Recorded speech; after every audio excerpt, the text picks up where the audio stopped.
हम 2 lakh square feet warehouse manage करते हैं। 400 स्क्वायर फीट के भूतिया बिल्डिंग से हमने 2 लाख स्क्वायर फीट का खुद का वेयर हाउस किया। फ्लिपकार्ट का मेरे सक्सेस में और हम कैंपस सूत्रा के सक्सेस में फ्लिपकार्ट का एक बहुत बड़ा योगदान है। फ्लिपकार्ट के साथ आपकी जर्नी दिखता है। I think Flipkart is generally counted by the number of big billion days and I think आपने सारे बिग बिलियन डेज देखे। बिग बिलियन डे स्टार्ट हुआ आई थिंक 11:59 पे स्टार्ट हुआ। 12:02 पे मैंने रिफ्रेश क्लिक किया ऑर्डर पैनल पे।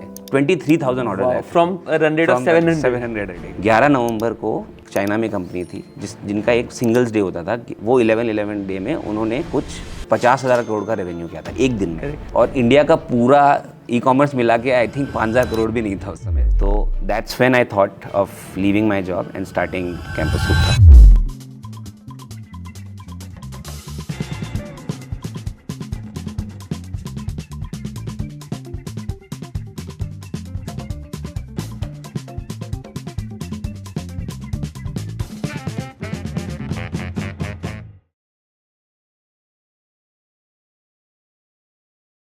नमस्कार दोस्तों, welcome to one in a billion. मैं हूं कपिल थिरानी और आज की कहानी शुरू होती है बेंगलुरु के एक हॉन्टेड ऑफिस से, जहां सिर्फ एक बिजनेस नहीं, एक सोच जन्मी कि फैशन सिर्फ स्टाइल नहीं, सेल्फ एक्सप्रेशन भी है। फैमिली के 3 लोग, एक सपना और एक क्लियर विजन। यंग इंडिया के लिए एक ऐसी ब्रांड बनाना जो उनकी इंडिविजुअलिटी को सेलिब्रेट करे। आज कैंपस सूत्रा 26 देशों तक पहुंच चुका है और इस इंस्पायरिंग कहानी को शेयर करने के लिए हमारे साथ है ब्रांड्स को founder Aditya Agarwal. Aditya, welcome to the podcast. Thank you so much Kapil. तो मेरे को लग रहा है हम शायद पहली बार ही कुछ ऐसे फॉर्मल सेटिंग में मिल रहे हैं। तो जनरली जब मैं पॉडकास्ट शुरू करता हूँ, I start by introducing and asking the guest कि कहाँ से हैं, but I don't think I will need to get you introduce because मेरी और आदित्य की कहानी बहुत पुरानी है।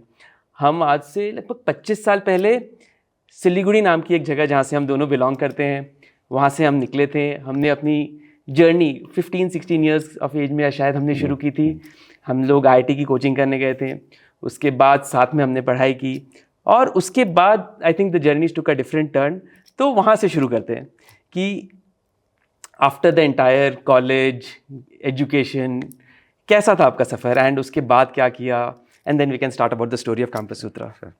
सो I think life has come a full circle. मतलब ऐसा लगता है कि वापस समय, वो पुराना वाला समय फिर से आ गया आपको देख के। It's a proud moment for me as well as I think Siliguri के लिए भी, क्योंकि हम सब साथ में बैठे हैं ये कर रहे हैं। सो कॉलेज के बाद obviously I started my work. 2008 में मैंने कॉलेज पास किया था एंड मेरी जॉब भी लग गई थी। And then post that financial crisis हो गया था, तो द जॉब बस जॉब धीरे धीरे डिफ़र हो रहा था। उसमें क्या था कि जब भी बोल रहे थे ज्वाइनिंग लेटर देंगे, तो उसके बाद फिर मैंने सोचा मैं MBA कर लेता हूँ and I did my MBA। And उसके बाद I started working with L'Oreal and then with Tally. So जब मैं यहाँ पे टैली पे बैंगलोर आया था फर्स्ट टाइम एंड मैं टैली में काम करने लगा, तो मैंने वहाँ पे करीब 3-4 साल काम किया है। एंड वहाँ पे मेरा काम ये था कि मैं जाके बिजनेसेस से मिलूँ। तो मैं अक्रॉस इंडिया, मुझे वो अपॉर्चुनिटी मिला कि मैं कम से कम 2-2.5 हज़ार बिजनेसमैन से मिला था उस समय। And that moment and that वो जो चीज़ था, उसने मेरे लाइफ का थिंकिंग बदल दिया कम्प्लीटली। क्योंकि मैं रोज़ डेली बेसिस पे देखता था कि बिजनेसेस कैसे बनते हैं। वो बिज़नेस कभी 2 करोड़ से लेके 2,000 करोड़ तक के बिजनेसेस थे। तो दैट इज़ द मोमेंट जब मेरे को ये एंटरप्रेन्योरशिप बग ने बाइट किया और मुझे लगा कि मुझे भी अपना कुछ करना है। तो that's when I thought of leaving my job and starting Campus Sutra. तो कैंपस सूत्रा की स्टार्टिंग वो कैसे हुई थी? Like I have heard numerous times that is a very interesting story which takes you to Goa. तो थोड़ा उसके बारे में और डिटेल में बताना। सो हम एक्चुअली चारों जो को फाउंडर्स हैं, हम लोग रिलेटेड हैं एंड हम ऐसे ही गोवा गए थे। एंड ऑल ऑफ अस, हम सारे के सारे कहीं ना कहीं काम करते थे। जैसे मैं टैली में था, धीरज वॉलमार्ट में था, Sonal was in Titan and then Quetzal and Khushbu was in banking background. तो all of us met and हमें लगा कि कुछ ना कुछ करना है। हमने सबने इनिशिएट किया कि यार मतलब बहुत दिन हो गए जॉब करते हुए, now we need to start something of our own. तो ये गोवा ट्रिप में आइडिया कंसेप्चुअलाइज हुआ कि हमें कुछ अपना स्टार्ट करना है एंड हमें फैशन में, ई-कॉमर्स में कुछ करना है। So that is when it started there. And इसमें क्या था कि मैं मार्केटिंग बैकग्राउंड से था, धीरज रिटेल बैकग्राउंड से था, सोनल डिज़ाइन बैकग्राउंड से थी एंड खुशबू ऑपरेशंस बैकग्राउंड से थी। तो एक तरीके से टॉप 4 हायर्स हमारे ऑलरेडी साथ में थे। हम एक्चुअली कोलीग्स पहले हैं और बहन भाई या वो बाद में है, क्योंकि हमने हमेशा वो पहले रखा। क्योंकि अगर आप लाइक जैसे कोई भी बिजनेस करें तो रिलेशनशिप एक अपनी तरफ होता है और एक प्रोफेशनलिज्म एक अपनी तरफ होता है. एंड बिकॉज हम ऑलरेडी कॉर्पोरेट बैकग्राउंड से थे तो हमें पता था कि प्रोफेशनल बिजनेसेस कैसे बनाए जाते हैं. तो that was the difference and that is why we found the team, we found the place, we found the name and we started the company साथ में किया. सो उस टाइम पे जब शुरू हुआ था कैंपस सूत्रा, तो it started with college grids और कैंपस एक्सप्रेशन. तो उस टाइम पे एक वाइट स्पेस है, ये कैसे पता चला? एंड वो क्या मोमेंट या क्या इंस्टिंक्ट था जब लगा कि कैंपस के अराउंड या कॉलेजेस के अराउंड हमें कुछ करना चाहिए? सो इंडिया में ना कोई डी फैक्टो कैंपस ब्रांड नहीं था. जैसे everybody talks about youth brand, but India में कोई डी फैक्टो कैंपस ब्रांड नहीं था. So when we started, US में आप जैसे देखोगे back to school, back to campus बहुत बड़ा कॉन्सेप्ट था. एंड उस समय लोग बहुत ज़्यादा जैसे 4-5 बिलियन की रेवेन्यू करते थे. एंड इंडिया में वैसा कुछ नहीं था.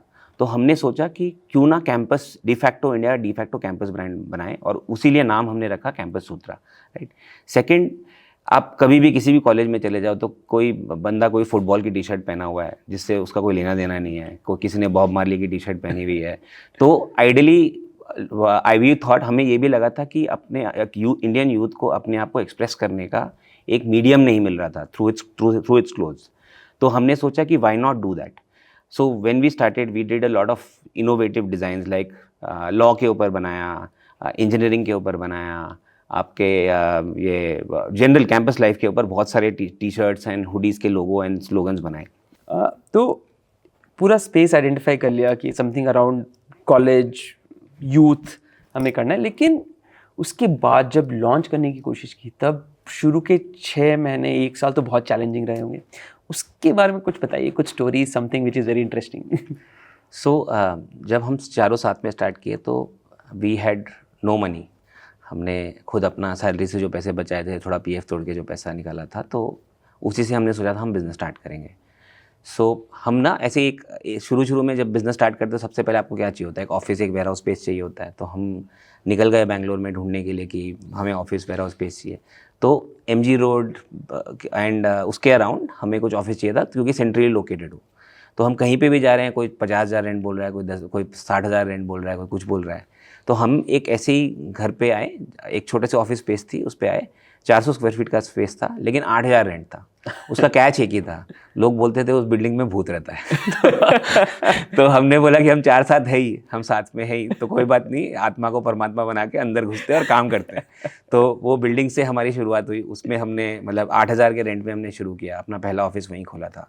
एंड वहाँ से हमारी जर्नी शुरू हुई. From 400 square feet to now we have a 200,000 square feet warehouse. So that journey of 400 to 200,000 square feet has been on bootstrapping, has been on capital utilization. तो एक शुरू था. This just shows your ability to take risk. I think हर कोई ये risk ले नहीं पाता, but nicely done.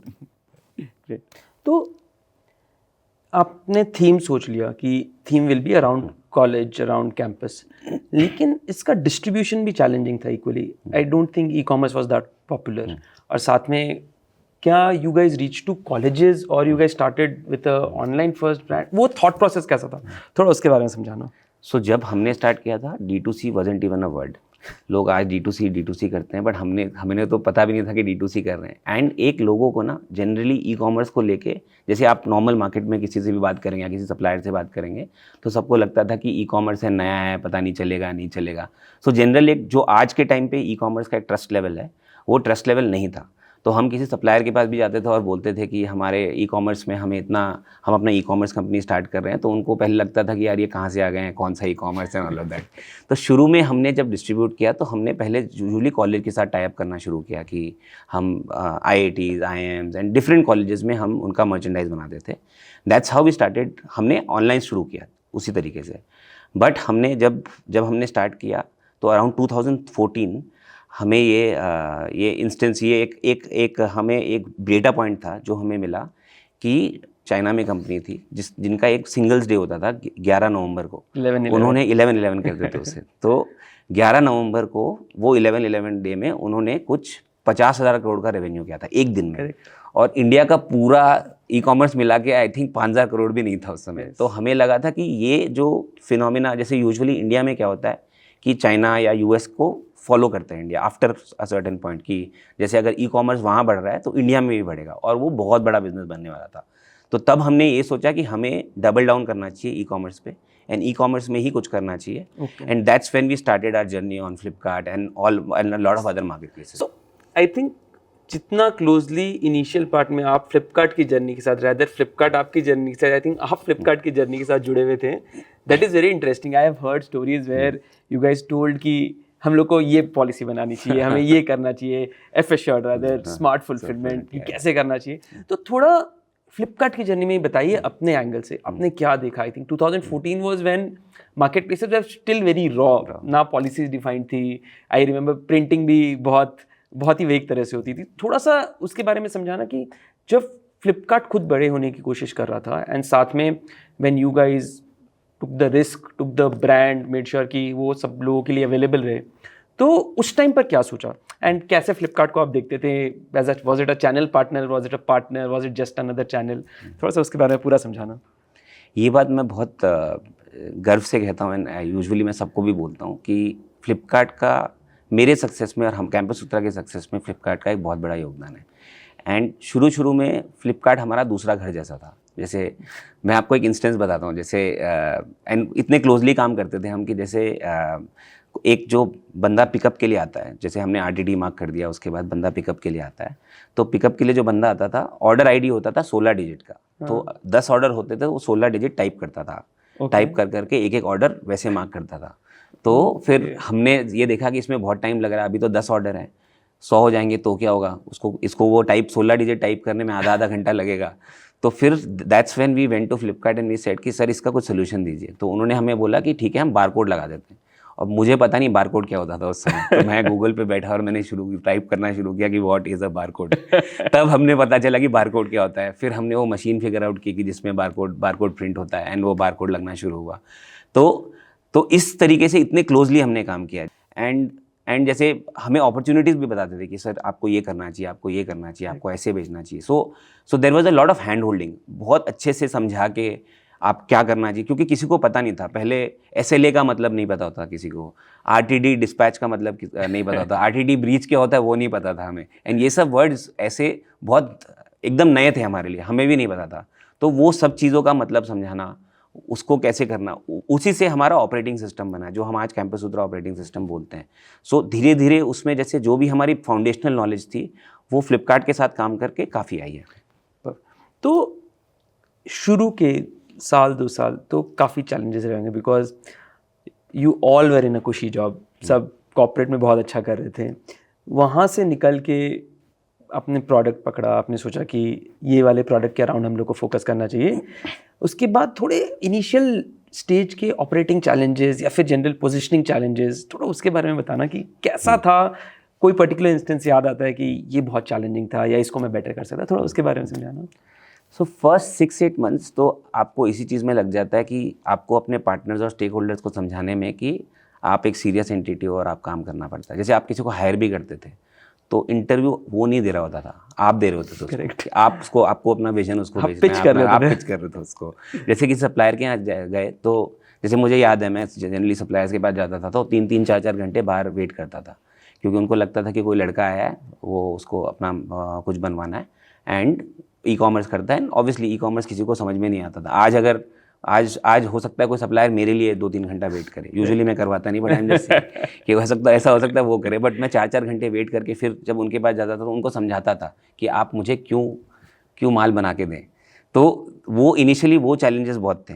Second, team setup करना, समझना, क्योंकि D2C उस समय e-commerce D2C was very new, तो सारे सिस्टम्स खुद बनाने पड़ते थे।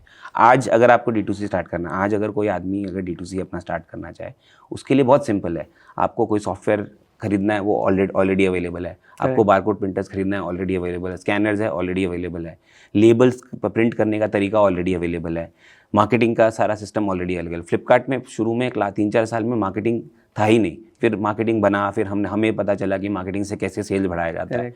सो वो समय बहुत अलग था, तो उस समय पूरा चैनल फिगर आउट करना पड़ रहा था हमें। सो वो सबसे बड़ा चैलेंज था हमारे। आई थिंक लास्ट 10 years में क्या हुआ है कि ecosystem has matured a lot, and because of which a lot of people, आज काफ़ी आराम से एक ब्रांड को बनाने की कोशिश कर सकते हैं और सोच सकते हैं, बट मैं रियलाइज़ करता हूँ उस टाइम पे कितना मुश्किल रहा होगा। तो अब थोड़ा सा आपके प्रोडक्ट्स और इंडस्ट्री के बारे में समझते हैं। लाइक ये जो आज कैंपस सूत्रा ऑलमोस्ट एक यूथ को केटर करने वाला एक ब्रांड है, जो ऑलमोस्ट शर्ट से लेके T shirts, cargoes, pants, hoodies, which is your all time favourite, I think वो सब चल रहा है। तो और ये एक बहुत क्लटर्ड मार्केट है, इसमें डिफ्रेंसिएशन लाना, ये सोचना कि मैं कौन सा प्रोडक्ट बनाऊं या मैं इसको पोजीशन कैसे करूं, इसकी जर्नी के बारे में बताइए। आप 2014 में क्या सोचते थे एंड रादर अभी क्या सोचते हो? क्या चीज़ें बदली है या क्या चीज़ें सेम रही है? सेम एक चीज़ रहा है कि हमेशा हमारा कस्टमर ऑब्सेशन बहुत ज़्यादा हाई था। हम हमेशा फीडबैक, मैं खुद पर्सनली हर नेगेटिव फीडबैक को पढ़ता हूँ एंड कोशिश करता हूँ कि प्रोडक्ट चेंज किया जाए। तो वो हमारे लिए आई थिंक हमारा सबसे बड़ा नॉर्थ स्टार मैट्रिक्स है। हम कंपनी में हमेशा कोई भी नेगेटिव फीडबैक हो या कोई भी कस्टमर कुछ भी फीडबैक देना चाहे तो हम हमेशा कोशिश करते हैं अपना प्रोडक्ट बेटर बनाएं। एंड एक चीज़ और हमारे लिए क्या बहुत अच्छी थी कि हमारा पोजिशनिंग या हमारा जो नाम था वही हमारी कहानी बता देता था कि जैसे हम यूथ ब्रांड है, हम कैंपस के लिए, हम डिफैक्टो कैंपस ब्रांड करना चाहते हैं। एंड हमारा प्रोडक्ट भी वैसे ही था। शुरू में जब हम ई कॉमर्स में आए एंड काफ़ी हद तक फ्लिपकार्ट ने भी उसमें हेल्प किया कि उन्होंने बोला कि हुडी में एक बहुत बड़ा वाइट स्पेस है, कोई कर नहीं रहा है। एंड मुझे लगता है कि शुरू में फ्लिपकार्ट को भी चैलेंज होता था कि बड़े ब्रांड्स आ नहीं रहे होते थे और बोलते थे कि भाई ई कॉमर्स है, क्योंकि हमने जो चैलेंज बहुत एक लेवल पे फेस किया है, आपके लेवल पे भी आपने वो चैलेंजेस कभी ना कभी फेस किया, तो वो था ही। तो वो वाइट स्पेस था। एंड जैसे फॉर एग्जांपल मुझे याद है कि हम अगर 100 बनाते थे तो 200 बिक जाता था शुरू में। That was the journey. तो हमारा कैपिटल रोटेशन बहुत ज़्यादा फास्ट था कि आज हमने 100 पीस बनाया, 200 बिक गया, किसी तरह 200 बना के फिर से करना पड़ता था।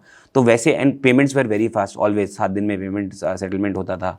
And you know that fly wheel, जो फ्लाई व्हील बोलते हैं जो ई कॉमर्स का, वो बहुत अच्छे से चल रहा था। तो शुरू में प्रोडक्ट में hoodie was the first one. Hoodie में हम डिफैक्टो ई कॉमर्स में सबसे बड़े ब्रांड बन गए। उसके 2-3 साल बाद हमने सोचा कि अगर हम एक ही कैटेगरी में रह गए तो कभी ना कभी कुछ ना कुछ हो सकता है, डिस्ट्रप्शन हो जाएगा, सैचुरेशन आ जाएगा। तो हम हमेशा, वो थ्रेट हमेशा था। तो हम फिर धीरे धीरे डाइवर्सिफाई किए। हमने track pants, shirts, cargoes. Now अब हम एक फुल फ्लेजेड फैशन ब्रांड है जो ऑल फैशन कैटेगरीज को केटर करता है। एंड कोइंसिडेंटली अब शर्ट्स हमारी सबसे बड़ी कैटेगरी है। Hoodie has become the second and third, या बिगर देन हुडी है। तो आदित्य, बहुत से लोग ये कोशिश करते हैं कि जेनजी के लिए कुछ ना कुछ बनाएं, and Gen Z will be the highest spending customer segment in the country, लेकिन इनको सॉल्व करना बहुत डिफिकल्ट है। तो कोई टिप्स या tricks you think about this segment in specific? I think ये बहुत डिफिकल्ट क्वेश्चन है। तो हम डेटा की बहुत सुनते हैं कि डेटा क्या बोल रहा है एंड डेटा कैसे काम करता है। जैसे कुछ अच्छा चल रहा है तो हम उसको रिपीट करते हैं। सेकंड, हमने ना एक तरह से कम्युनिटी को ही बोल दिया कि आप ही बनाइए हमारे प्रोडक्ट्स। जैसे फॉर एग्जांपल वी हैव थोड़ा और समझाना इसके बारे में। हम एक कैंपस एम्बेसडर प्रोग्राम रन करते हैं और हमारा ऑलरेडी ब्रांड में भी एक ब्रांड एम्बेसडर प्रोग्राम है, जिसमें हम कोई भी नया प्रोडक्ट लॉन्च करने से पहले हम there is a group of people. जैसे फॉर एग्जांपल 500 कॉलेजेस में हमारे एम्बेसडर्स हैं, तो हम उनका कुछ सेट लेके उनसे पूछते हैं कि ये प्रोडक्ट आपको अच्छा लग रहा है, इस तरीके का कैटेगरी आपको अच्छा लग रहा है। सो बहुत सारे डेटा पॉइंट्स वहाँ से आते हैं, तब जाके हमारा प्रोडक्ट बनता है। क्योंकि ऑनेस्टली मीडियम्स चेंज हो गए हैं, लोगों का कपड़े पहनने का तरीका चेंज हो गया है। जो 2014-15 में फेसबुक चलता था, आज इंस्टाग्राम में हो रहा है। तो दोनों मीडियम्स बहुत अलग हैं। लोगों का सोचने का भी तरीका बहुत अलग है। हर जनरेशन जैसे आती है वो सोचती बहुत अलग है। हमने कभी ये नहीं सोचा था कि हम स्किनी जीन्स नहीं पहनेंगे। अब सबको बैगी जीन्स चाहिए, सबको ओवरसाइज टी शर्ट चाहिए। तो ये चीज़ें आती ही कस्टमर से। जैसे कस्टमर्स का हम जैसे फोकस ग्रुप डिस्कशन बहुत करते हैं कस्टमर्स के साथ। अपने कस्टमर्स को बुला के, टॉप कस्टमर्स को बुला के उनसे पूछते हैं कि हम उनसे बेटर कैसे कर पाएँ। तो एक वो करते हैं। सेकंड, हमारी जो टीम है वो ट्रैवल भी बहुत करती है। जैसे चाइना, टर्की एंड काफ़ी जैसे कोरिया, काफ़ी जगह जाती हैं और देखते हैं वहाँ ट्रेंड्स क्या हैं एंड ट्रेंड्स पकड़ने की कोशिश करते हैं। क्योंकि अगर जैसे फॉर एग्जांपल स्किनी जीन्स हमारा सबसे टॉप सेलिंग कैटेगरी था टिल 3 years बैक, बंद हो गया अभी, करेक्ट, ऑलमोस्ट बंद हो गया। एंड फ्लिपकार्ट से भी ये आया था कि आप बैगी जीन्स बनाओ, बैगी जीन्स बनाओ। हमने वो ट्रेंड पहले कैच कर लिया था एंड काफ़ी हमने ऑलरेडी इन्वेस्ट कर लिया था। तो इन चीज़ों पे you have to be at the top of the trends. हर ट्रेंड पे करना पड़ता है एंड हमने कम्युनिटी से ही कोशिश किया कि वो बने।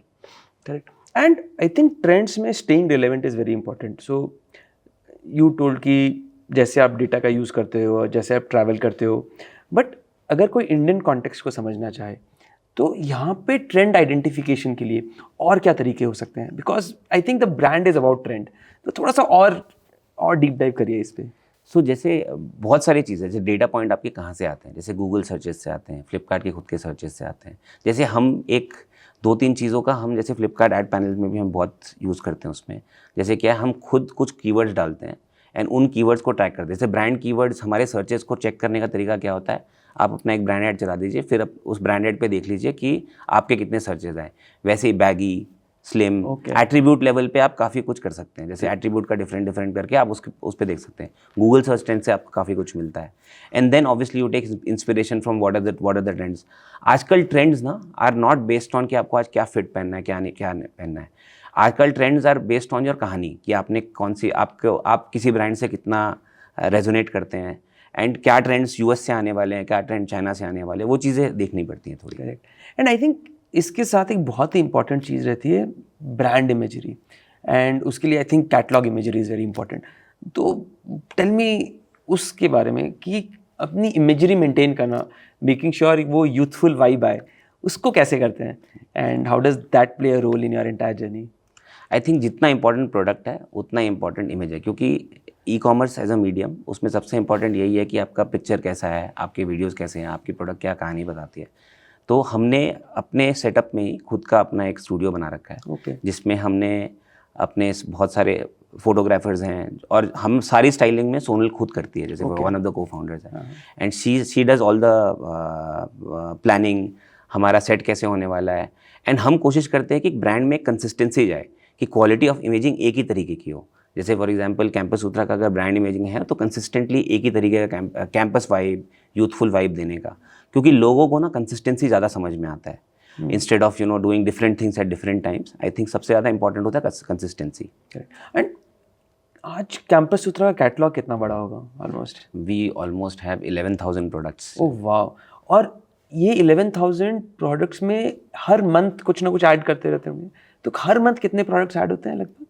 सो हमारा एक सिंपल फिलॉसफी है कि हम हर महीने 10% ऑफ द कैटलॉग चर्न करते हैं। हम 10% नए स्टाइल लाते हैं एंड 10% बॉटम परफॉर्मर निकाल देते हैं। उससे क्या रहता है कि हमारा जो ट्रेंड्स है और हमारा जो हम ट्रेंड्स के भी टॉप में रहते हैं, एंड सेकंड हमारा जो प्रोडक्ट पोर्टफोलियो है वो भी चर्न होता रहता है, कुछ नया हमेशा आता रहता है। आई थिंक प्रोडक्ट्स को किल करना बहुत ज़रूरी है प्रोडक्ट को इंट्रोड्यूस करने के साथ। What are your point of views on that? बहुत लोग प्रोडक्ट्स किल नहीं करते, so what is your point of view on that कि प्रोडक्ट्स किल करते रहना चाहिए, कैसे करना चाहिए, किस हिसाब से करना चाहिए, थोड़ा सा उसके बारे में समझाना। सो आई थिंक जितना इंपॉर्टेंट नए प्रोडक्ट लॉन्च करना है, उतना ही इंपॉर्टेंट शायद पुराने प्रोडक्ट्स को फेज आउट करना ज़रूरी है, क्योंकि हमारे बिजनेस में dead inventory is the biggest killer. कोई भी इंडस्ट्री में, आई थिंक फैशन इंडस्ट्री के लिए तो सबसे ज़्यादा डेड इन्वेंट्री है। तो हमें समझ जाना चाहिए कि कौन सा प्रोडक्ट हमें नहीं रखना चाहिए।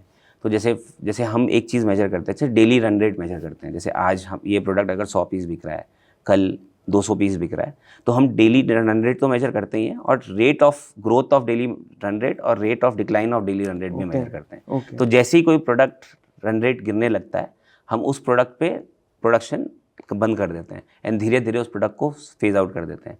सेकेंड बिगेस्ट मेट्रिक जो हम फॉलो करते हैं वो है कस्टमर रिव्यूज़।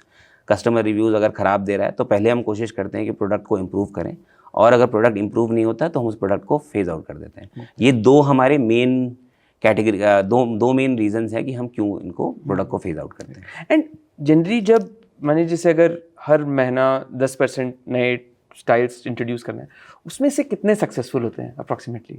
सो इसमें जैसे ई कॉमर्स में जनरली जो मैंने देखा है लास्ट 10 साल में, उसमें क्या होता है कि आपने अगर 100 प्रोडक्ट लॉन्च किया है तो 20 उसमें बहुत अच्छा करेंगे, 60 उसमें एवरेज करेंगे, एंड 20 उसमें बिकेंगे ही नहीं। ओके। तो जैसे ई कॉमर्स में जैसे हमारा फॉर्मूला क्या होता है कि जो 20 जो बहुत अच्छा कर रहे हैं, उस पर आप बार बार उसको रिपीट करके और उसको रिप्लेनिश करके उसको अपना हीरो प्रोडक्ट बनाएं। जो 60 है उसको आप थोड़ा ध्यान दें, लेकिन आपको उसको बहुत ढंग से ध्यान देना पड़ेगा कि आप धीरे धीरे उसको फेज आउट करें, एंड जो 20 है उसको लिक्विडेशन पे डालेगी, जैसे आप डिस्काउंट पे डाल रहे हैं या कुछ वो कर रहे हैं तो वो करें।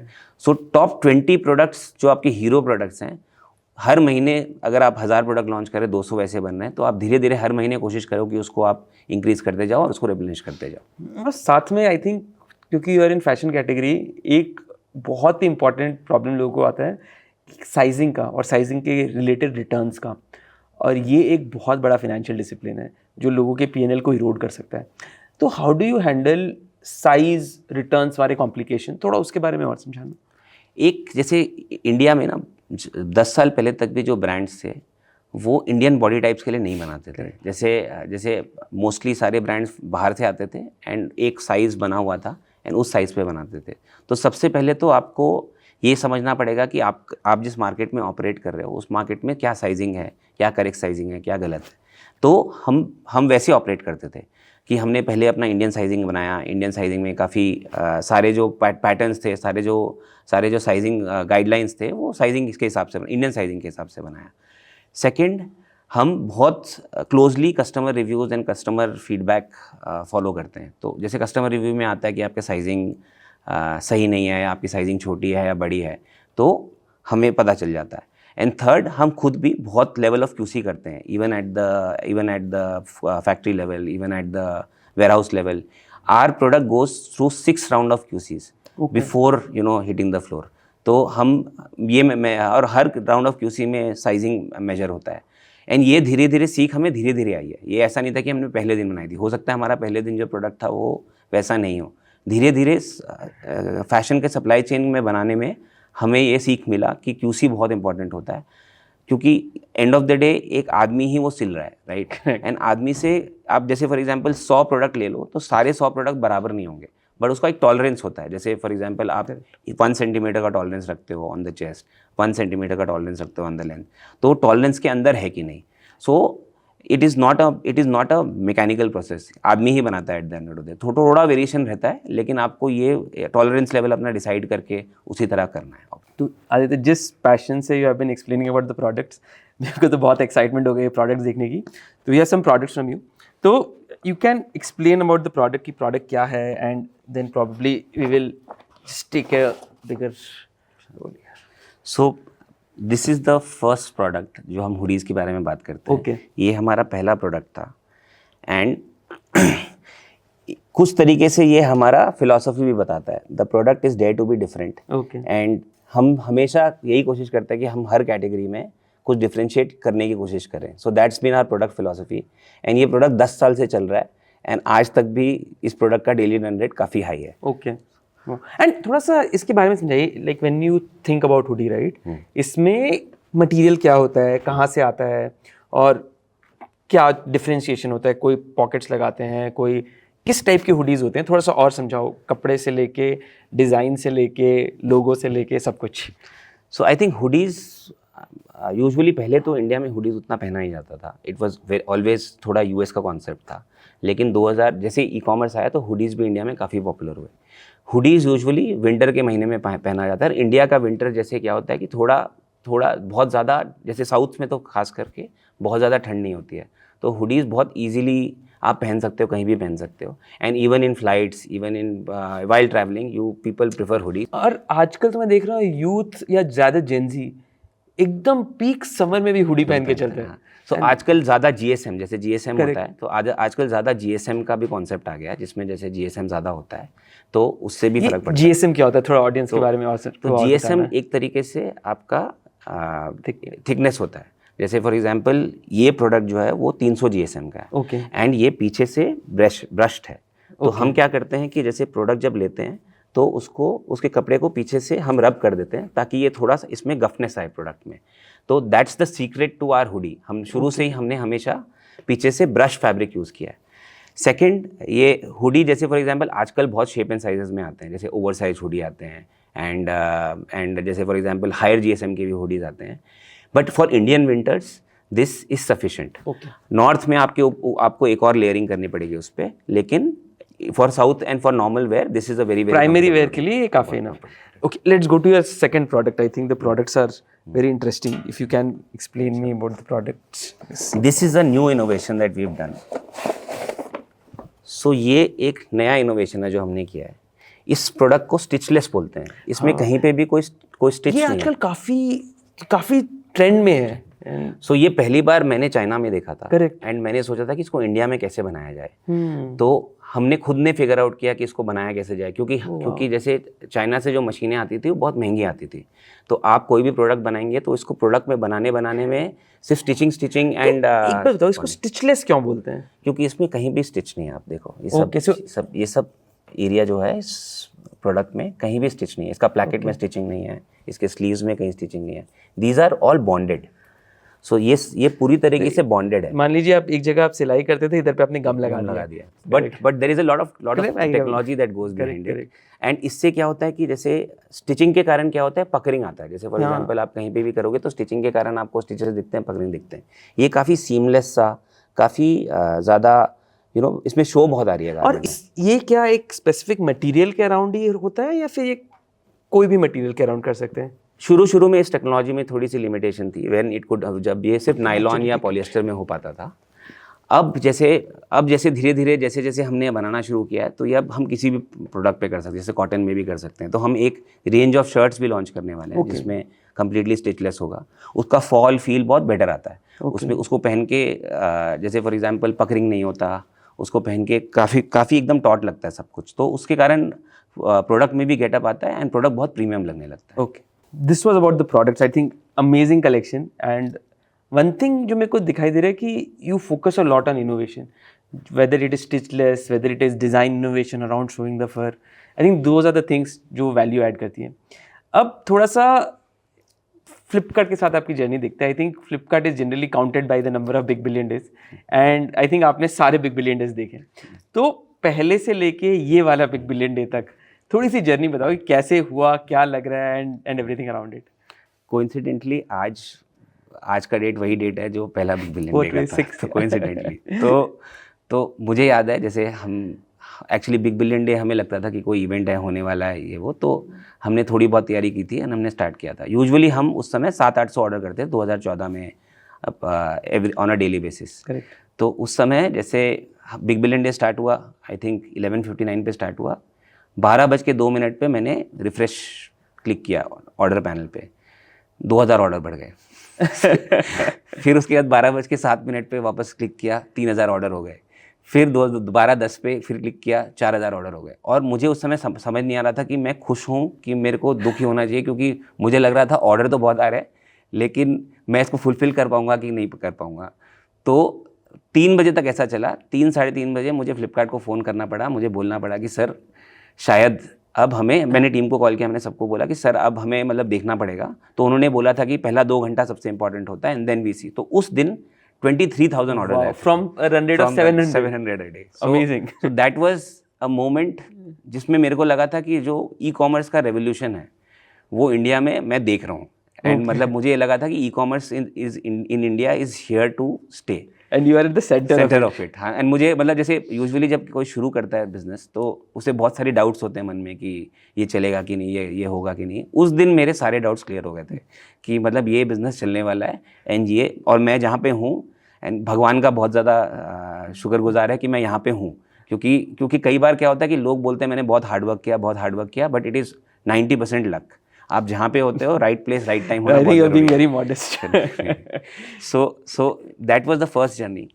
Then 2016 में we got awarded the highest number of units for apparel in 2016 BBD, and then तब से तो चले ही आ रहा है। एक BBD में तो ऐसा भी हुआ था कि जैसे हमारे इतने ऑर्डर्स हो गए थे कि हमें उसके बाद ऑर्डर्स बंद करने पड़े थे।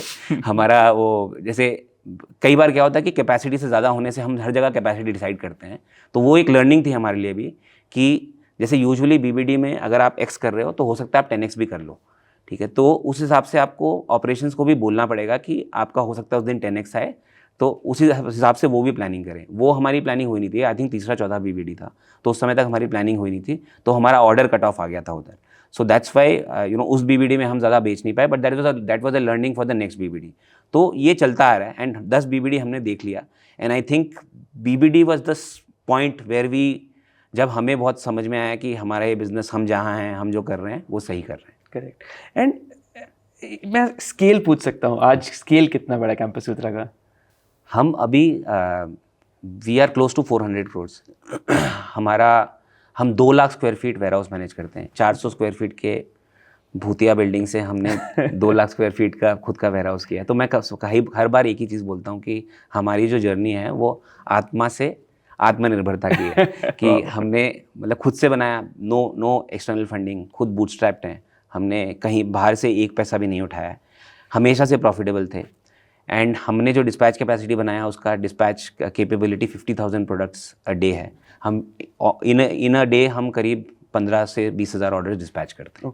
एंड यू टच अपॉन एक बहुत ही इंपॉर्टेंट पॉइंट कि आपने आज तक पैसा नहीं उठाया, और पैसा नहीं उठाया लेकिन जब बिज़नेस शुरू किया तो पैसे की ज़रूरत पड़ी होगी, वो कैसे मैनेज किया?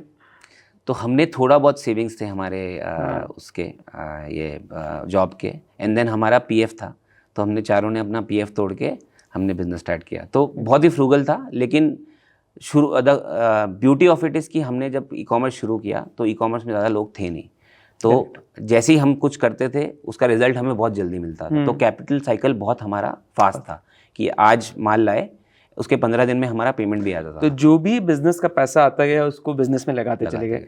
एंड फिर भी काफ़ी लोगों ने उस टाइम शुरू किया था। आई थिंक एक डिसिप्लिन मेंटेन करना कि पैसे को इसी कंस्ट्रेंट में रहना है हमें, वो थॉट प्रोसेस क्या था कि हमेशा से लगा था कि हमेशा से बूटस्ट्रैप्ड ही रहना है? एंड थोड़ा फिनेंशियल डिसिप्लिन के बारे में और समझाइए। सो ये आई थिंक खून में था। मैं मारवाड़ी हूँ, एंड मेरे को एक बहुत बचपन की कहानी है याद आती है। मेरे पिताजी का एक किराने का दुकान था, and interestingly it's very close to my house. जब भी मैं वो रोड से गुजरता हूँ मैं अंकल से हमेशा मिलकर जाता हूँ। So I know what you are talking about. So वो वहाँ काम करते, तो एक दिन दादाजी आए थे, कुछ पैसा लेके घर पे आए थे, क्योंकि आज दिन भर का जो कलेक्शन होता है, कैश का बिजनेस होता है उधर होता था, प्रिडोमिनेटली उसी तरीके का से होता था। तो कैश लेके आते थे, तो मैं दादाजी से पूछता था दादाजी इतना पैसा, हम अमीर हैं क्या? तो दादाजी बोलते थे कि नहीं बेटा, ये हमारा पैसा नहीं है, महाजनों का पैसा है। महाजनों का पैसा मतलब इट इज़ सप्लायर्स मनी, कि आपके पास जो भी पैसा आता है वो आपको सप्लायर्स को देना है ताकि आप उससे ऑल माल खरीदो और फिर आगे उसको बेचो। तो उस दिन मतलब उतने बचपन में मुझे कॉन्सेप्ट समझ में आ गया था कि पैसा आ जाता है या सेल्स हो जाता है, इसका मतलब ये नहीं कि वो पैसा आप मतलब अपने लिए यूज़ करो या किसी और के लिए। तो फाइनेंशियल डिसिप्लिन एक खून में आ जाता है, एक आपको बचपन से सिखाया जाता है। तो फाइनेंशियल डिसिप्लिन हमेशा से था हमारे में। एंड जैसे क्या है कि हमने जब शुरू में जैसे हमने फंडिंग का भी सोचा था, हमने सोचा था कि हम भी पैसे रेज करते हैं, लेकिन हमने रियलाइज़ किया कि उस समय पे हमारे फैशन में करीब $600 मिलियन फंड हो चुके हैं, एंड आज के टाइम में वो कंपनीज है भी नहीं। करेक्ट।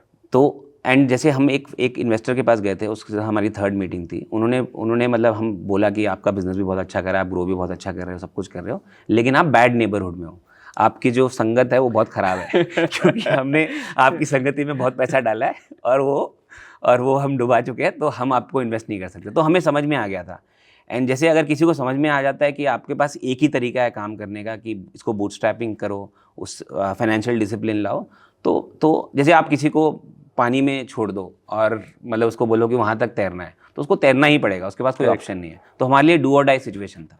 एंड फिनेंशियल डिसिप्लिन एक तो आपके खर्चों में होता है और सेकंड सप्लाई चेन में होता है।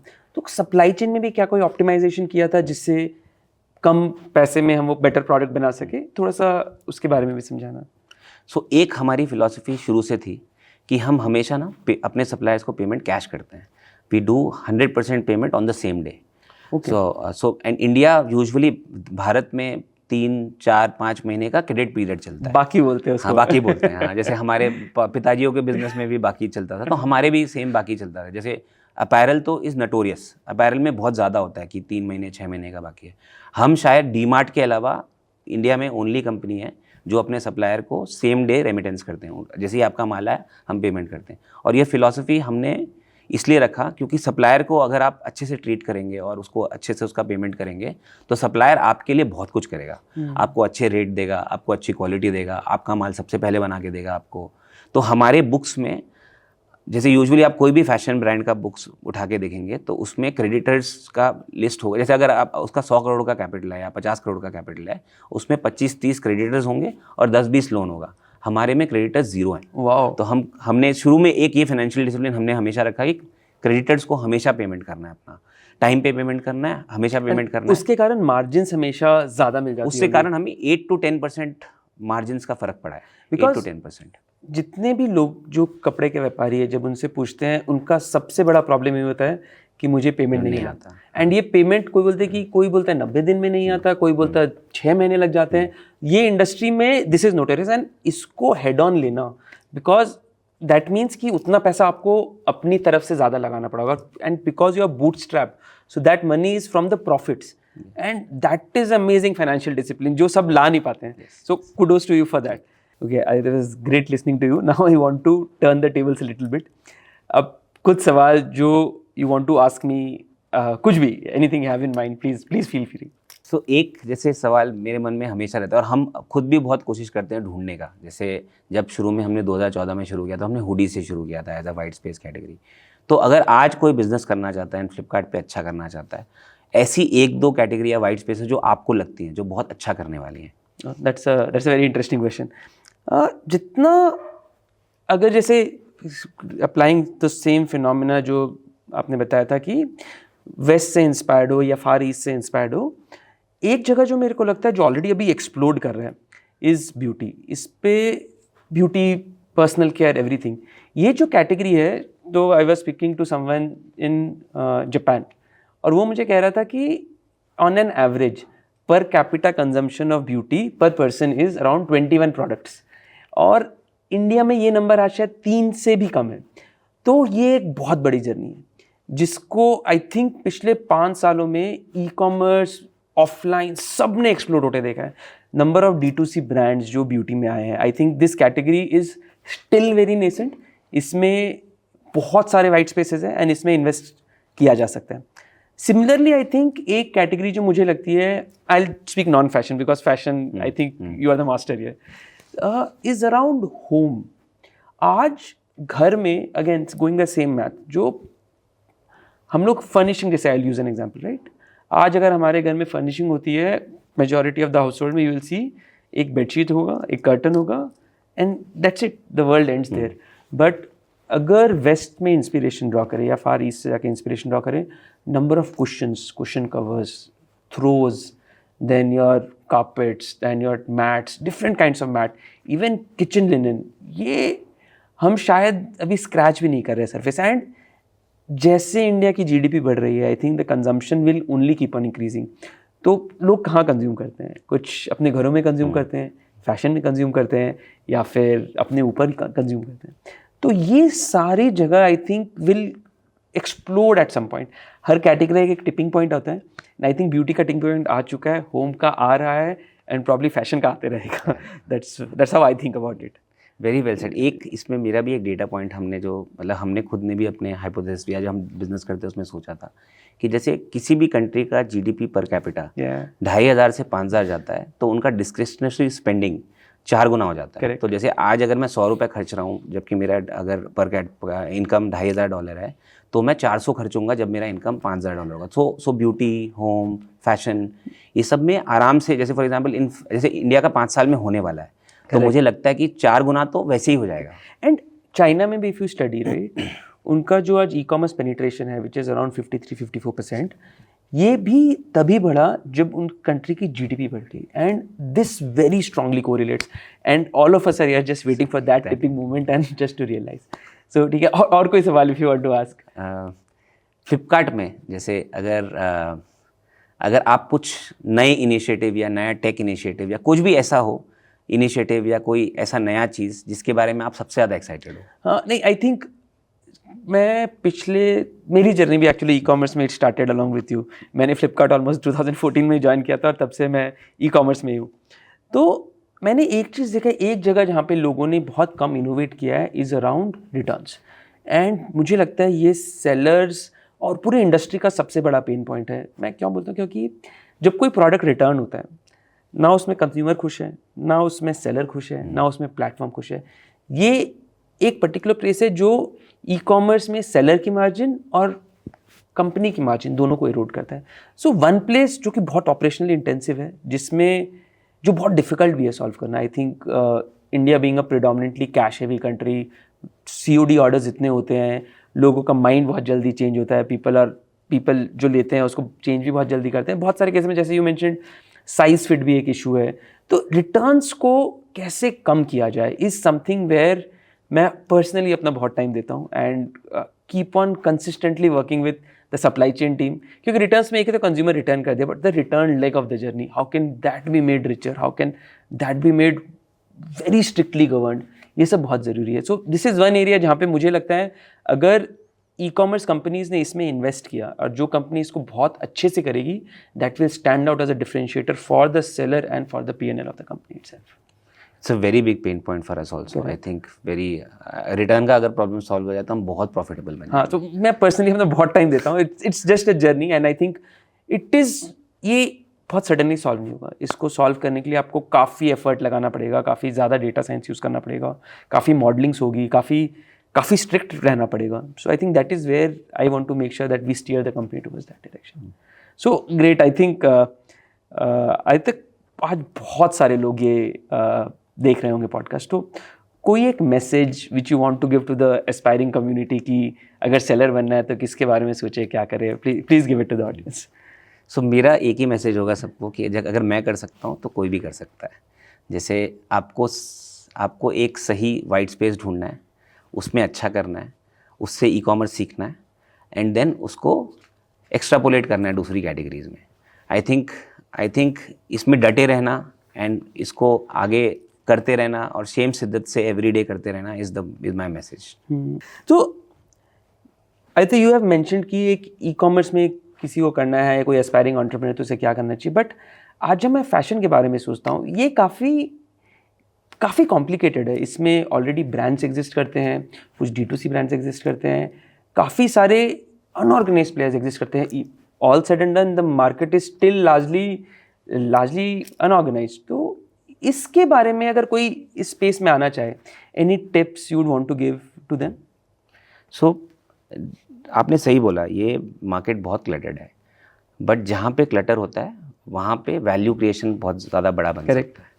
तो मुझे लगता है कि किसी को ना अगर बिज़नेस करना है फैशन में तो उसको सप्लाई चेन पे फोकस करना चाहिए, क्योंकि सप्लाई चेन आपका बहुत बड़ा डिफरेंशिएटर बन सकता है। जैसे फॉर एग्जांपल हमने जो बनाया, हमने जैसे एक ऑपरेटिंग सिस्टम जैसा बनाया है जिसमें जैसे हम 10% प्रोडक्ट ऊपर से हटा के जो बेस्ट प्रोडक्ट है वो उसको रखते हैं, नीचे वाले निकाल देते हैं। जो हमारा माइंड टू मार्केट, जैसे फॉर एग्जांपल जैसे मेरे को अगर आपने जो शर्ट पहना है पसंद आया तो मैं उस शर्ट को 21 दिन में शॉप फ्लोर पे ला सकता हूँ। सो माइंड टू मार्केट बहुत इंपॉर्टेंट होता है। यूजुअली इंडस्ट्री में 6 से 18 महीने होते हैं। हमारा inventory turnover ratio around 90 days है। हम 90 दिन में हमारा जितना इन्वेंट्री है उसको हम कंप्लीटली बेच लेते हैं। तो अगर आप स्ट्रॉन्ग बैकएंड बनाएंगे तो आपका फ्रंट एंड उतना अच्छा बनेगा, क्योंकि फैशन का बैकएंड बनाना बहुत मुश्किल है। उसमें बहुत लेबर इंटेंसिव काम है, बस बहुत कुछ मैनुअल है आज के दिन में भी। पैसा बहुत फंस जाता है अब गलत डिसीजंस पे। तो मेरा कोई भी बंदा अगर अपना फैशन बिजनेस शुरू करना चाहता है तो उसके लिए मेरा एक ही सजेशन होगा कि सप्लाई चेन पे एंड बैक एंड पे बहुत स्ट्रॉन्ग फोकस रखे, एंड फ्रंट एंड पे obviously there is Flipkart, you can sell it on, there is Myntra and there are so many other platform that you can sell on. So e-commerce थोड़ा democratise हो गया वैसे, लेकिन back end पे focus रखे, back end अच्छा बनाए। तो आज से अगर मैं 5 साल के बाद सोचूं या 10 साल के बाद सोचूं, where do you see Campus Sutra, like क्या प्लान है फ्यूचर का? I mean, I want it to be a very loved brand. Maybe क्योंकि हम 26 कंट्रीज़ में हैं, तो मेरा खुद का गोल या मेरा खुद का एम ऐसा है कि 10 साल में campus Sutra is the first Indian brand to become global. I think that's the vision that I have for the brand. Yeah, I'm pretty sure you'll achieve it. I just really love talking to you. We keep on meeting, but I think this was special. Starting the journey around 25 years back से लेके आज तक meeting you face to face like this, I think it's just a journey which just describes what you have achieved, and I think really proud, and I'm pretty sure this brand will be loved, and really hoping you all the best for the future. Thank you so much. It's a pleasure. Yeah. Thank you so much for that. तो दोस्तों ये थी campus Sutra की कहानी। Haunted office के अंधेरों से लेकर एक फैशन हाउस की रोशनी तक।